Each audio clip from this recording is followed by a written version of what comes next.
It feels so good to be back. What's good, Melanites? What's It's your up, boy, y'all? GT. And it's me, Kymmy Cocoa.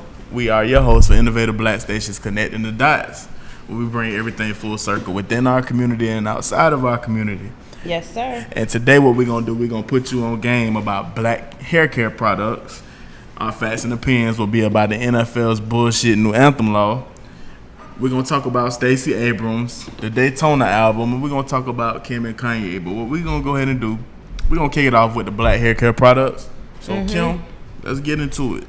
So there was a study done by a Newton-based research group that found that hair care products frequently used by black women contain dozens of harmful chemicals that may disrupt hormones. There have been studies and research done that show that African Americans are more prone to uterine fibroids, and that's a big problem in the black female community. It causes you to have like really painful periods. It could cause you to have problems getting pregnant, and if you did get pregnant, it could actually like disrupt your pregnancy. And it also says that some of the chemicals that are found in these hair care products could cause cancer as well.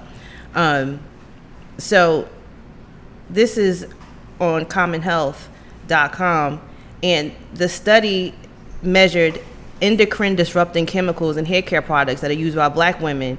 And when they went to detect the chemicals, they found dozens of endocrine disrupting chemicals that are used in hair care products. Yep. They also found that hair care products for children contain the highest levels of multiple banned regulated chemicals.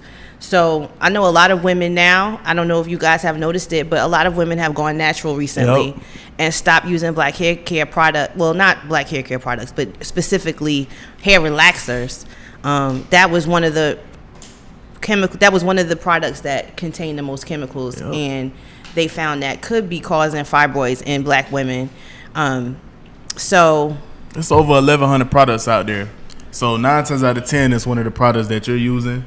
Over 70% of these products don't even have the chemicals on the label that they did the studies on.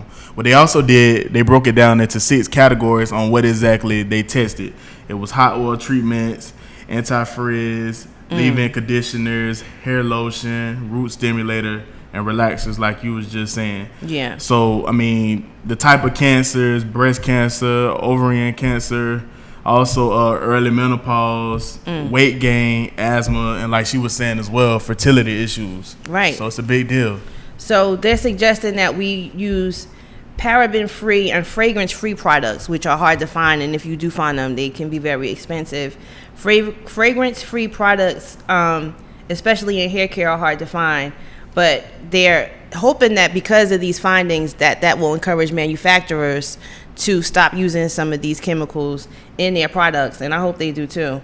Black women have higher rates of certain hormone-related health problems, and black girls go through puberty at younger ages, and they're starting to put all these things together as to why, and they think it's because we put relaxers in little girls' hair as early as like 9 or 10 years old.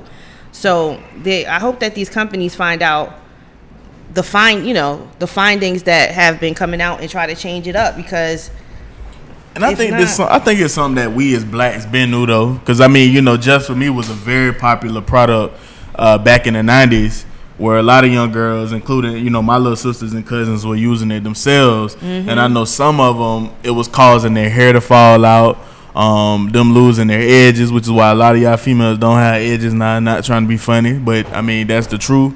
But I have, in the past couple of years, like you were saying, I have seen a lot of our women go natural. Yeah, which I think is good. It's very, very beautiful versus putting the bullshit, chemicals in your hair and the lace wigs, things of that nature. Yeah, the bonding glue, because the bonding glue is really what, takes the edges out of your hair.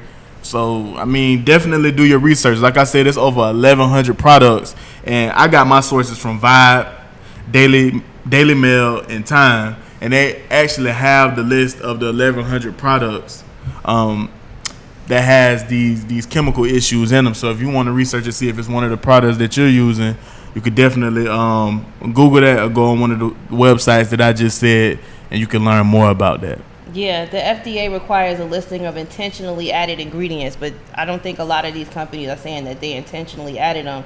And some of the ingredients are added when they're packaging them. Yep. So it's hard to detect. Well, if it isn't hard to detect, they're just not putting it on there. So we just got to put our health in front of our beauty. Yep. Very true. Very, very true.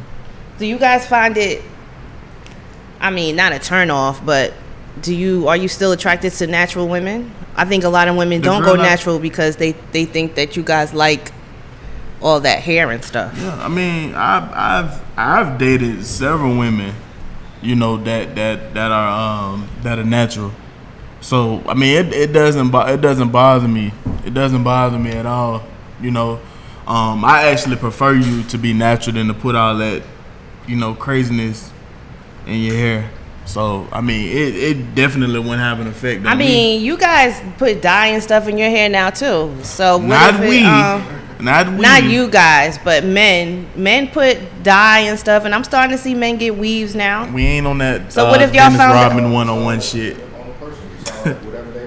Right. I mean, what if we found out that it was causing men to have low sperm count because you're putting glue on your edges now too, and dye in your hair, low sperm count taking damn steroids too. I also read somewhere that women, when you get your nails done, you know those they have acrylic nails. It's not the acrylic nails. It's the nail polish that you put on and it lasts like a couple of weeks. Yeah, I know what you're talking about. When you put your hand under that laser, when I put my hand under there, it's gel nail polish, what I'm thinking of. And when you get it done and you put your hand under there, they make you put it under this ultraviolet, this blue light. Yeah, I know. And when the first time I got it done, it burnt my fingers when I put my hand under there. I was like, is it supposed to burn like this? Is that the same like they use for tanning? You know, I think it is, and it burns. And I read that could cause cancer as well. So, I mean, good thing I already got my vitamin D I don't know what he's talking about. from the sun. Yeah, that's true. But we still have to be careful and do our research, because I think when stuff comes out, we just jump on it and we don't really know, what it's all about. Like this new gel polish just and like this and that. Just for me. You remember the tape? Yes. The tape with it back in the day. I got a perm when I was like 10 years old because I had, my hair was hard to manage, and my stepmother didn't want to be bothered with it every day. So she put a perm in my hair. It didn't take my hair out, but you get addicted to all that stuff. You one of the lucky ones. Because I know a lot of girls who shit got taken out.